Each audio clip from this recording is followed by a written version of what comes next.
নমস্কার বন্ধুরা, আমি তুহিন রিভিউলজি চ্যানেলে আপনাদের প্রত্যেককে স্বাগত জানাই। এখন কথা বলবো তমা মির্জা এবং আফরান নিশো অভিনীত শিয়াব শাহিন পরিচালিত সিনেমা দাগি। সেটার কিন্তু ট্রেলার মেকার্সরা কালকে রাত্রের দিক করে ড্রপ করে দিয়েছে। তা কেমন কি লেগেছে এই ট্রেলারটি আজকে আপনাদের সাথে সেটা নিয়েই আলোচনা করব।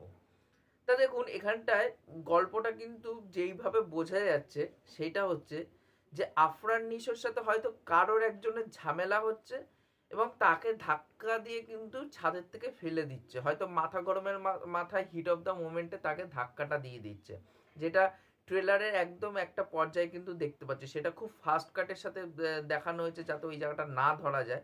যদি আপনারা একটু স্লো করে দেখেন জায়গাটা ভালো করে বুঝতে পারবেন যে আফরান নিশোই অ্যাকচুয়ালি ওই ধাক্কাটা দিচ্ছে এবং একজন ছাদের থেকে কিন্তু পড়ছে।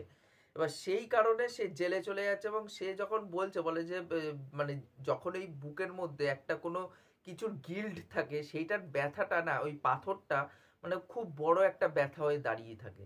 সেই জিনিসটা কিন্তু ডায়লগের মধ্যে সে বলছে।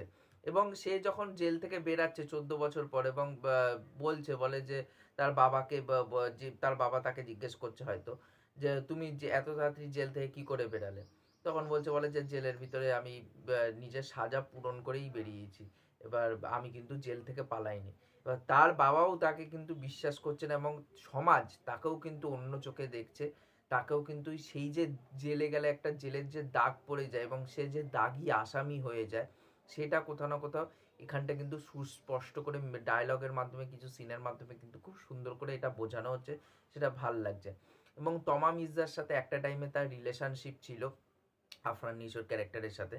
এবং সে যখন মানে তার সাথে রিলেশনশিপ ছিল এবং যখন সে জেলে চলে যাচ্ছে, হয়তো পরিস্থিতির চাপে তমা মির্জা হয়তো নিজের থেকে হয়তো বিয়ে করছে না, পরিস্থিতির চাপে এমনই হচ্ছে যে হয়তো বিয়ে করে ফেলছে অন্য কাউকে।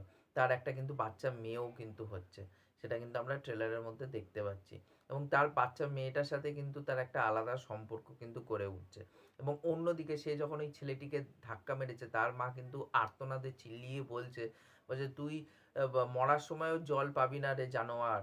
এই যে ডায়লগটা বাইরে দেখছি প্রোটেস্ট হচ্ছে যে সবাই নিশানের, মানে এখানটা আফরান নিশোর ক্যারেক্টারটার নাম নিশান হতে চলেছে, নিশানের ফাঁসি চাই এবং তার যে শাস্তি চাই, সবাই কিন্তু এটা নিয়ে কিন্তু প্রোটেস্ট করছে।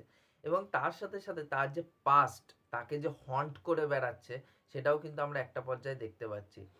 যদি সুরঙ্গ সিনেমাটা যদি দেখে থাকেন, সুরঙ্গ সিনেমাতে একজন দেখবেন ইনভেস্টিগেশন অফিসারের চরিত্রে যিনি অভিনয় করছেন, তিনি কিন্তু এখানটায় ইকলাক ক্যারেক্টারটার নাম। তা ওই ক্যারেক্টারটা কিন্তু এখানটাও দেখতে পাচ্ছি এবং সেই হয়তো মানে কোথাও না কোথাও থ্রেট হয়ে দাঁড়াচ্ছে এই আফরান নিশোর জীবনে। কারণ দেখতে পাচ্ছি যে এই বাচ্চা মেয়েটার সাথে একটা আলাদা সম্পর্ক গড়ে উঠছে আফরান নিশোর। অন্যদিকে কিন্তু সেই যে জিনিসগুলো, যে তার পিছনে যে তার পাস্ট তাকে হন্ট করে বেড়াচ্ছে এবং তার পাস্ট কোথাও না কোথাও তার সামনে চলে আসছে এবং কিছু দল দেখতে পাচ্ছি এই বাচ্চা মেয়েটিকে তুলে নিয়ে যাচ্ছে এবং আফরান নিশো তাকে মানে চেষ্টা করছে যে বাঁচানোর জন্য। সেই জিনিসপত্রগুলো কিন্তু আমরা এই ট্রেলারের মধ্যে দেখতে পাচ্ছি। এবং তার সাথে সাথে সে যখন জেল থেকে বেরাচ্ছে, একটা জায়গায় কাজ করছে, একটা মেয়ে যখন ওই সেই স্টোরে আসছে, সেই মেয়েটিকে হয়তো প্রথম দেখাতে তার ভালো লেগে গেছে এবং তার সাথে হয়তো একটা সম্পর্কও গড়ে উঠবে। কি একটা পর্যায়ে ট্রেলারের একটা পর্যায়ে যখন বলবে যে আমি কিন্তু একজনকে মার্ডার করে জেলে গেছি, আমি কিন্তু ধোয়া তুলসী পাতা নই, এই যে ব্যাপারটা যখন বলবে, যে যখন কনফেশন করবে মেয়েটার কাছে, মেয়েটা হয়তো পরে মানে সেই টাইমে হয়তো তাকে জাজ করবে কিন্তু তাকে হয়তো ভালোও বেসে ফেলবে। কারণ কিন্তু আফরান নিশোর ক্যারেক্টারটা, সে কিন্তু কিছুতেই তমা মির্জাকে কিন্তু ভুলতে পারবে না।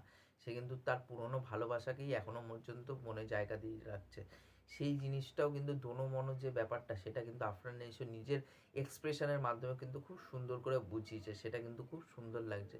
তা গল্পের যে থিম লাইনটা সেটা এইভাবে কিন্তু বোঝা যাচ্ছে। এবার পুরোপুরি থিম লাইনটা কিন্তু এখনো পর্যন্ত বোঝা যাচ্ছে না যে কোন দিকে গল্পটা অ্যাকচুয়ালি এগাবে। ট্রেলারে একটা পর্যায়ে কিন্তু একটা গান যখন ওঠে, সেই গানটা কিন্তু খুব সুন্দর লাগে। এবং আমরা প্রত্যেকে একটা জিনিস ভাবি যে একটা স্টার হোক, অভিনেতা হোক, আমরা ভাবি যে একটা স্টার হওয়া মানেই হচ্ছে সে সবসময় মার ধারাঙ্গা অ্যাকশন করবে বা কিছু, সেসব কিন্তু কিছু নয়। এখানটায় দেখুন কতটা সুদিং একটা ভাইবস আছে। এবং তমা মির্জার বা এখানটায় আফরান নিশো তাদের প্রেমটাকে কিন্তু কতটা ম্যাচিওরলি ট্রিট করা হয়েছে, যেটা এখানটা খুব সুন্দর করে রাখছে। সুরঙ্গের ক্ষেত্রে কি হয়েছে, একটা চাইল্ডনেস একটা ব্যাপার কিন্তু ছিল ওদের সম্পর্কের মধ্যে। পরের দিকে কি হয়েছে সেটা আলাদা ব্যাপার, বাট একটা চাইল্ডনেস কিন্তু ছিল দুজনের সম্পর্কের মধ্যে। এখানটা কিন্তু একটা ম্যাচিওর ভাবেই কিন্তু সেই তাদের লাভ স্টোরিটাকে ট্রিট করা হয়েছে। অন্যদিকে আর একটা মেয়ে যার মানে যার সাথে দেখা হচ্ছে আফরান নিশোর, এবং তাদের ভালোবাসা হয়ে যাচ্ছে, কিন্তু মেয়েটা তার থেকে বয়সে অনেকটা কম। সেই জিনিসটাও কিন্তু খুব সুন্দর করে কিন্তু হ্যান্ডেল করা হয়েছে। খুব ছোট্ট সিন তাকে দেওয়া হয়েছে, তাকেও কিন্তু খুব সুন্দর লাগছে। তার পারফরমেন্স আশা করি এই সিনেমার মধ্যে ভালো হবে। তো এখানটায় লুক অ্যান্ড ফিল কিন্তু এতটাই সুন্দর, খুব সুন্দর একটা কিন্তু প্রিমিয়ামে কিন্তু একটা ভাইবস দিচ্ছে। এবং ট্রেলারটা যখন শুরু হচ্ছে চারিদিকে আগুন লেগে আছে, ওই দোলনাটা যখন দুলছে এবং দোলনার মধ্যে আগুনটা লেগে আছে ওই বাড়িটার মধ্যে, সেটা কিন্তু খুব সুন্দর করে এলিভেট করছে। সেই জিনিসগুলো কিন্তু খুব ভালো লাগছে। এবং একটা মানুষ যখন জেলে যাচ্ছে, একটা মানে তার যে জেলের দাগটা লাগছে, দাগি আসামি হয়ে উঠছে, একটা ট্রান্সফর্ম হয়ে আসছে সে যখন পুরোপুরিভাবে অন্যভাবে, সেই জিনিসটাও কিন্তু খুব সুন্দর করে কিন্তু উঠে আসে। সেই জিনিসগুলো কিন্তু খুব সুন্দর লাগছে।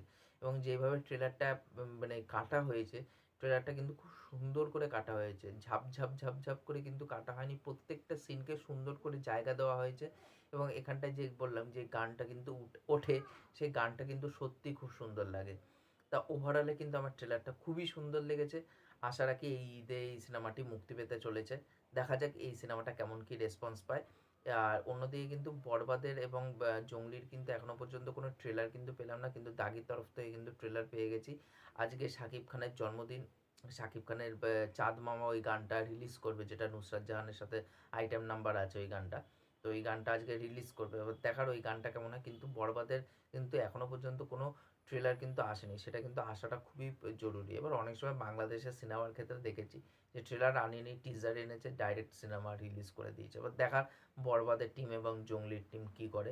তা ওভারঅলে কিন্তু আমার দাগির ট্রেলারটা খুবই ভালো লেগেছে।